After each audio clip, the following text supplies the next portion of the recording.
Ako po ang inyong lingkod, Barangay Secretary Alejandro Quiambao, ng Barangay Tenehero, Munisipyo ng Candaba, Probinsya ng Pampanga, Region 3. In behalf of Kapitana Ana May S. Roque at ng buong sangguniang barangay ng Tenehero, isang mapagpalang araw sa inyong lahat.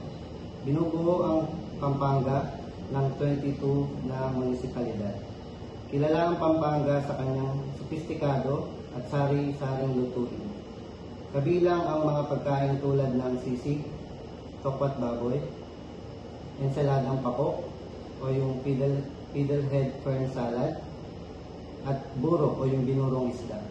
Kilala din ang Pampanga sa prutas na melon at pakwan. Dito sa Pampanga din matatagpuan ang Clark International Airport. Ang lalawigan ng Pampanga ay tahanan din ng dalawang hukbong panghit-papawid ng Pilipinas, ang Philippine Air Force. Ang unang airbase po ay matatagpuan sa Florida Blanca at ang dating United States Clark Air Base ay matatagpuan po sa Angeles. Ito po ang ilan sa mga sikat na indoor attractions sa Pampanga.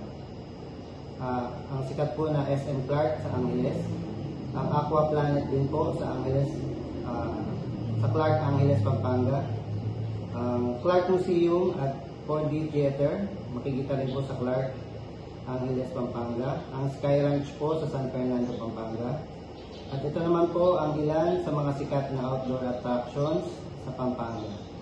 Ang Dinosaur Island na makikita po sa Clark Angeles, Pampanga, ang Puning Hot Spring sa Porac, Pampanga, at ang sikat po na Mount Arayat, ang Arayat National Park, at ang pinakamahabang food park, ang food park sa Paligi, Candaba, Pampanga.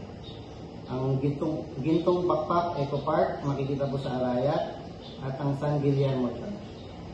Kung naghahanap ka ng kakaiba at nakakabusog na experience, ang Pampanga ang lugar na dapat puntahan.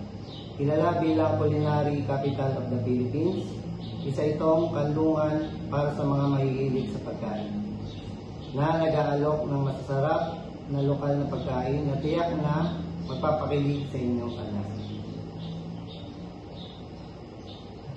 Mula sa nakakamanghang tanawin at magigiliw ng mga tao, ang isang paglalakbay sa Pampanga ay nangangako ng alaalang hindi mo pagsisisihan at yung ite-treasure sa iyong buhay. Kaya ipak ang inyong mga bag at tuklasin ang kagandahan ng nakatagong hiyas dito lamang matatagpuan sa